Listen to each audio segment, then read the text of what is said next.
एक गांव में रामू नाम का किसान रहता था। वह बहुत गरीब था। उसके पास एक ही खेत था जो बहुत ही छोटा खेत था। उस छोटे से खेत में अकेला ही वह खेती करता था। वह जैसे तैसे अपने खेत में काम करता और मजदूरी करके अपना घर चला रहा था। एक दिन भयंकर गर्मी पड़ रही थी, फिर भी किसान रोजाना की तरह ही खेत में काम कर रहा था। उसे बहुत पसीना हो रहा था, फिर भी वो खेत में हल चला रहा। उस दौरान खेत में जुताई करते वक्त हल के नीचे से एक लोहे का बक्सा निकला। उस किसान ने धीरे से बक्से को निकाला। वह कुछ समझ नहीं पाया कि इस बक्से में क्या है। केवल उसने बक्से को उठाकर खेत के बाहर मेड़ पर रखा दिया। उसने देखा कि यह बक्सा खाली है तो उसने अपनी दोपहर की खाना उसमें रख दी और वापस अपना काम करने लगा। थोड़ी देर बाद दोपहर में जब खाना खाने आया तो उसने देखा कि बक्से में बहुत सारी खाना थी। रामू को ये देखकर चौंक गया। किसान ने सोचा कि ये तो जादुई बक्सा है। उसमें जो भी चीज डालो वह कई गुना हो जाती है। जो भी चीज उस बक्से में डाल रहे थे वह कई गुना हो रही थी। उसने दोपहर का भोजन किया और फिर हल चलाने लगा।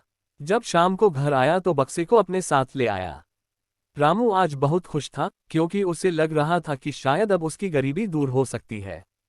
कुछ दिनों बाद उस बक्से के बारे में गांव के बड़े भाई को पता चला। उसका बड़ा भाई एक लालची व्यक्ति था।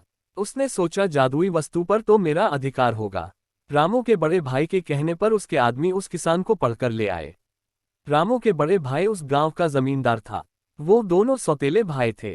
फिर जमींदार के लोगों ने रामू को धमकाया और कहा कि तुम्हारा खेत मेरी जमींदारी का हिस्सा है, इसलिए उस बक्से पर मेरा अधिकार बनता है। उद्धरण चिन्ह। उसके भाई की बात सुनकर किसान डरते हुए बोला, भले ही जमींदारी आपकी है, लेकिन उस खेत पर खेती मैं करता हूं तो बक्से पर मेरा अधिकार है। उसका समझने लगा कि रामू ऐसे नहीं मानेगा। उसने रामू को धमकाया और उसके घर से बक्सा छीन लिया। रामू बेचारा रोता रह गया। बक्सा लेकर जमींदार खुश हो गया। जमींदार ने बक्से से बहुत सारी वस्तुएं हासिल कर ली और मजे कर रहा था। थोड़े दिन बाद कुछ लोगों ने जादुई बक्से के बारे में मंत्री जी को बता दिया। पहली बार तो मंत्री जी ने ध्यान नहीं दिया, लेकिन वापस कुछ दिनों बाद उन्होंने अपने एक आदमी को भेजकर बक्से की सच्चाई के बारे में पता करवाया। जब उस मंत्री जी के आदमी को बक्से की सच्चाई पता लग गई, तब उसने मंत्री जी को जाकर बताया। मंत्री जी ने तुरंत जमींदार को बुलाया और कहा, तुम्हारे पास जो बक्सा है वह तुरंत मुझे दे दो।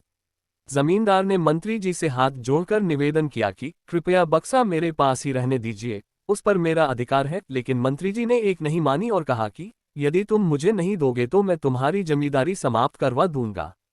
जमींदार ने डर कर बक्सा सौंप दिया। उस बक्से को प्राप्त करने के बाद मंत्री और भी मस्त हो गया। अब तो विरोधियों को मंत्री की शिकायत करने का एक और अच्छा मौका मिल गया। विरोधियों ने मंत्री की शिकायत के साथ साथ बक्से की बात भी राजा को बता दी। राजा को जब पता चला कि यह बक्सा किसी गरीब किसान के खेत से मिला है, तब राजा तुरंत अपने सेनापति के साथ मंत्री के घर गया और मंत्री से कहा, पूरे देश की जमीन पर राजा का अधिकार होता है, इसलिए उस बक्से पर मेरा अधिकार है। तुरंत बक्सा राजमहल भिजवा दो। मंत्री ने तुरंत राजा की बात मान ली और सेनापति को बक्सा दिया। उस राजा ने बक्से से सबसे पहले खजाने के धन को बढ़ाया और सुख सुविधाएं बढ़ाए। कुछ दिनों के बाद राजा को बक्से की चिंता होने लगी कि इसे कोई चुरा ना ले। राजा उस बक्से को हमेशा अपने साथ रखने लगा। एक दिन राजा ने सोचा, इस बक्से में ऐसा क्या है, आखिर इसका रहस्य पता किया जाए। उस बक्से का रहस्य जानने के लिए राजा उस बक्से में बैठ गया। बाहर निकला तो उसके जैसे अनेक राजा बाहर आ गए। लोग नहीं पहचान पा रहे थे कि असली राजा कौन है।